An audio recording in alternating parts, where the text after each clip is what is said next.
Bonjour tout le monde, voici la vidéo dont je vous ai parlé concernant le message que j'ai reçu d'un homme que j'ai rencontré juste avant de prendre mon vol pour rentrer en France, d'un homme qui m'a véhiculé jusqu'à l'aéroport. Donc ça a été une conversation très courte d'une vingtaine de minutes à une demi-heure, mais cet échange avec cet homme m'a délivré un message que j'avais envie de vous transmettre, puisque c'est un message qui me semble important pour tout le monde et qui a été d'une force et d'une intensité particulière, puisque lorsque j'ai écouté les paroles de cet homme, ça m'a beaucoup ému aux larmes, et lui aussi.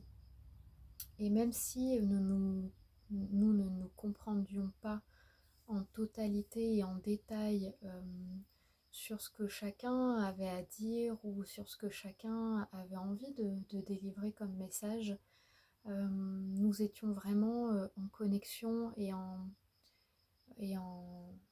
voilà, en réception de l'émotionnel de l'autre.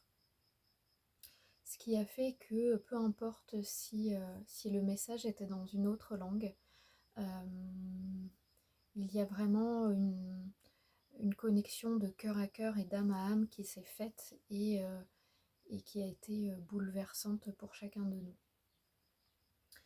Ce message, il a commencé d'une manière très, très simple, puisque nous avons commencé à échanger sur le voyage, mon départ, ce que j'avais visité, et puis on en est venu à parler de nos croyances, de nos croyances religieuses, mais aussi de nos croyances de vie.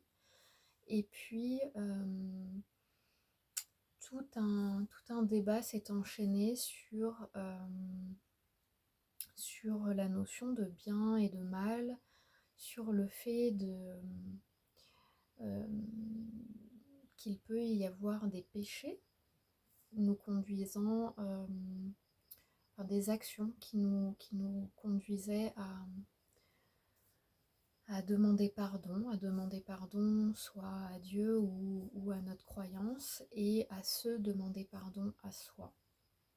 Et donc cet homme a pris son exemple de vie en me délivrant son expérience, ses actions, les actes aussi auxquels il était peu fier, et ses erreurs, les actes qu'il avait pu commettre. Et puis sa transformation, son évolution, c'est tout ce par quoi il était passé, et tout ce que ça avait pu changer dans sa vie. Parce que je lui ai expliqué que il y avait parfois des péchés, des actions, des actes qui étaient difficiles à pardonner. Et puis cet homme a commencé à m'expliquer que lorsque l'on est dans notre cœur, de cœur à cœur, c'est nécessaire de pardonner. Ne pas pardonner aux autres, ne pas se pardonner à soi, ne pas pardonner aux autres, c'est quelque part fermer son cœur, fermer son âme, et que cela reviendrait aussi à dire que l'humain est parfait, ce qui n'est pas le cas. Nous sommes tous imparfaits, nous commettons tous des erreurs, nous commettons tous des choses dont nous ne sommes pas fiers. Et donc, voilà, il a ouvert ce débat, il a ouvert ce sujet.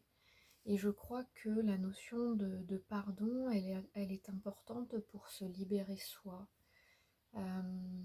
avant tout. Il arrive très souvent, que ce soit dans mon expérience personnelle ou les personnes que je rencontre au cabinet, il y a cette notion de oui, je demande pardon aux personnes à qui j'ai fait du mal, ça c'est une chose. C'est déjà un grand pas, c'est déjà tout un processus, mais ça en est encore un autre de se pardonner à soi-même.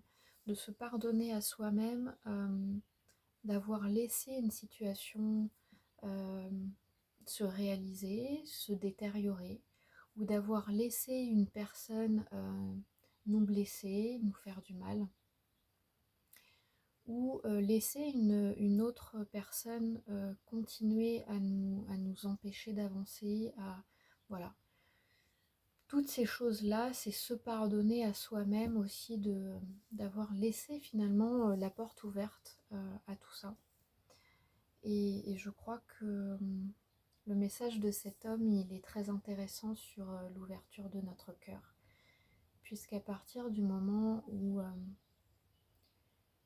on reste dans ce marasme, on se ferme.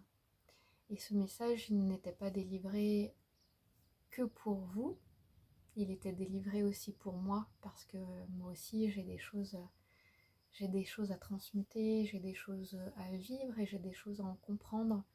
Et dans cette vidéo, ce n'est pas que pour vous conseiller, ce n'est pas que pour vous dire quoi faire, c'est aussi pour bien le conscientiser et bien l'ancrer aussi en moi. On a tous notre chemin à faire, on a tous des choses à apprendre, et le pardon en fait partie.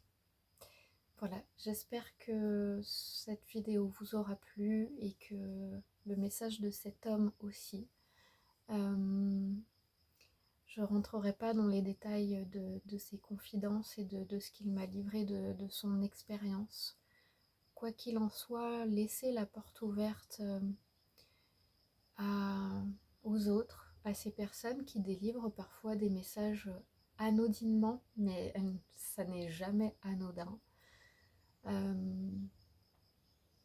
Parfois on rencontre des personnes 5 minutes, 10 minutes, un quart d'heure, une semaine, 2 semaines, peu importe le temps qu'ils passent dans notre vie, chaque personne sème quelque chose pour nous dans notre processus. Faites-y attention, ouvrez les yeux, ouvrez votre cœur, ne vous fermez pas, peu importe vos expériences. Gardez la foi.